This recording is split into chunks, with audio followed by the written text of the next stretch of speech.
Hey there, Internet friends. Trevor Starkey here with another episode of Movie Monday. Today's episode is going to be one last Best of 2017 list, my top 10 movies of 2017. I wanted to try and get out to see more of the, award contender kind of movies at the end of the year, but things just kept coming up, and I just didn't have enough time. Too many things to do, too little time. So, I wanted to see Lady Bird and The Room so I could, see and fully appreciate The Disaster Artist and The Shape of Water and a handful of other films that I just didn't have time to get to. So this is going to be a blockbuster-heavy list because those are the things that I do tend to gravitate towards. But there's a couple other things in here as well. So without further ado, coming in at number 10, we have Jumanji, Welcome to the Jungle. This is one of the last movies I actually saw in 2017. My sister saw it and was like, I loved it, I want to go see it again, immediately. So the next day, she tagged me in and we went and saw it. And I loved how they incorporated video game stuff into this movie. It's not one because of just when it fell alongside all of my Game of the Year content, and now this episode.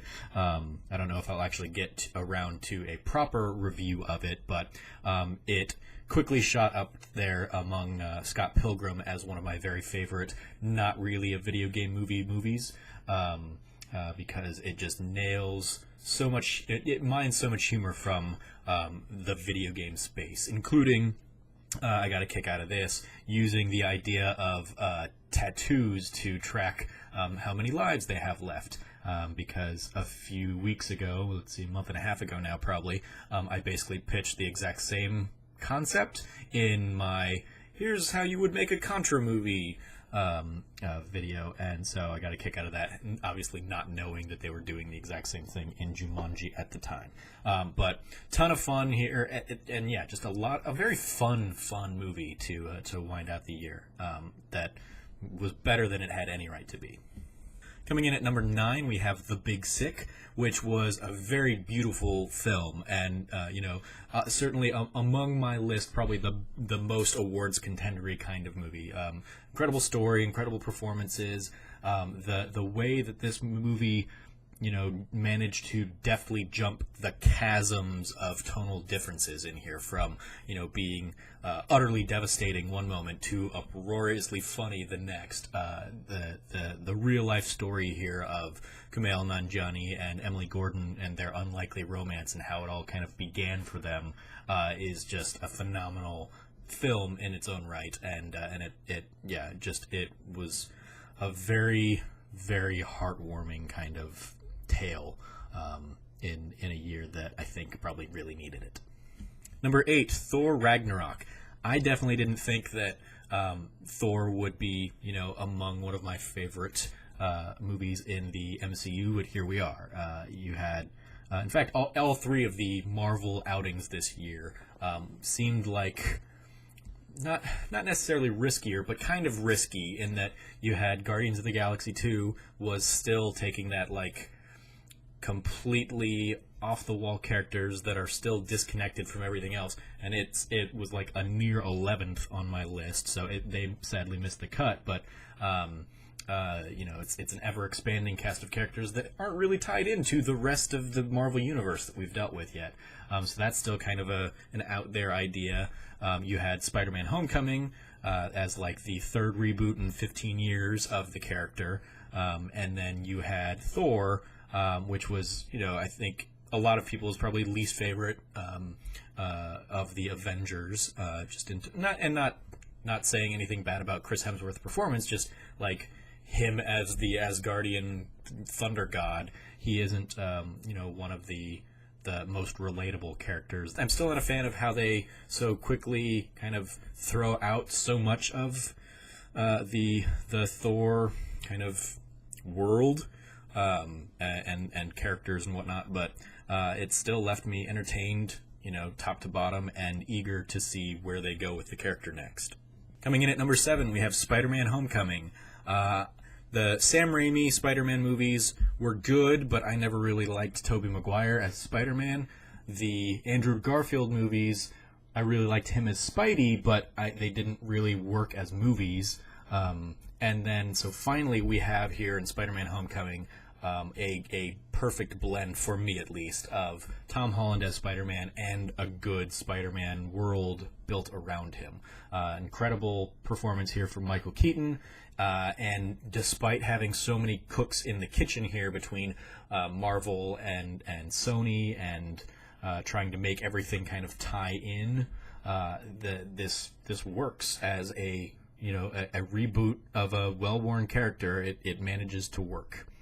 Number 6, we have Coco, which is just yet another beautiful, colorful, vibrant tale from Pixar about family and following your dreams and the legacy that we leave behind. And even as I was sitting there predicting kind of the story beats moment by moment before they happened, they got me teary-eyed when they happened all the same. So it's very kind of return to form for Pixar. Not even the underwhelming Olaf short beforehand could really dampen how bright this film really shone through. Number 5, Wonder Woman. Given the track record between the DC films and the Marvel films, I didn't think I'd ever see the day where a DC film really, came out on top of a Marvel film, but that's what we have this year, especially in a year where Guardians of the Galaxy and Spider-Man Homecoming and Thor Ragnarok are among my favorites of the MCU to date. Wonder Woman surpassed them all, and you have that, not only in it was a great film, top to bottom, minus some, third act issues that kind of plague a lot of these films, but you had incredible sequences, you had wonderful chemistry between Chris Pine and Gal Gadot, and you had a career-defining performance from Gadot. And yet all of that pales in comparison to having Wonder Woman, this icon, on the screen finally, on the big screen for the first time in her own standalone film, at least. And not even those third act issues can really dampen the fact that so many powerful women in my life and in my feed were so moved by this film finally representing them, finally giving them a voice. Number 4, Star Wars: The Last Jedi. I really enjoyed The Last Jedi the first time I saw it, and then it's only increased with my 2 subsequent viewings of the film. Yes, I think it has some of the worst moments in the franchise. In particular, I'm looking at Porgs, and I'm looking at the casino token shooting BB-8. But it also, I think, has some of the best in the franchise's history, like the Red Room battle and the what I'm calling the Holdo maneuver.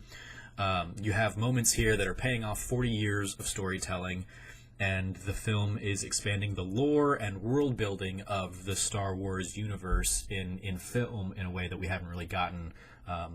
We've gotten that kind of expansion in the books and the games and whatnot, but this does it in the film and finally starts branching out beyond the Skywalker family a little bit, and it's exciting for the future of the series, since it's clear we're going to be playing in the galaxy far, far away for some time to come. Number 3, Blade Runner 2049. Having never seen the original Blade Runner, I didn't know how I would feel about taking in the sequel, but fortunately I didn't need to have seen the original. I'm sure I would appreciate certain moments a little bit more here and there, but I had enough of a background of what the original film was about that I didn't feel like I was missing out on anything here in the sequel. And from every frame of this film manages to tell just an incredibly visually stunning, probably the one of the most beautiful films I've ever sat through, ever watched. From every frame, it's just visual stunningness. You have in a world where big blockbusters like to be big and fast and bombastic, this one really does take its time in a way that I found refreshing and breathtaking, and I really loved that it let me kind of soak in all of the world that Blade Runner 2049 had to offer. Number 2, Logan. As one hell of a way for Hugh Jackman to retire the character that made him a household name. He's been playing Wolverine for 17 years. Patrick Stewart's been playing Professor X for 17 years. And they manage in this film to tell arguably the best X-Men story yet. And when people argue the notion that eventually we'll get burnt out on superhero movies and they'll go the way of the Western or something like that, I will point to Logan as Exhibit A for why that doesn't have to happen. Superhero films can just be a background element to telling a bigger, better story, whatever story a creative team wants to tell. And the team behind Logan told a brutal and visceral tale about getting old, finding family in the unlikeliest of places, and trying to leave the world a little bit better than you found it. And yeah, this guy also happens to have claws for hands, snicked. And number 1, Baby Driver. Baby Driver came out of nowhere this year to impress me start to finish. Whereas Jumanji, earlier I mentioned, really kind of joined Scott Pilgrim among my favorite, not really a video game movies. Baby Driver just shot right past it as my favorite Edgar Wright film. You have the way this film is just meticulously choreographed to its soundtrack is incredibly awe-inspiring to me.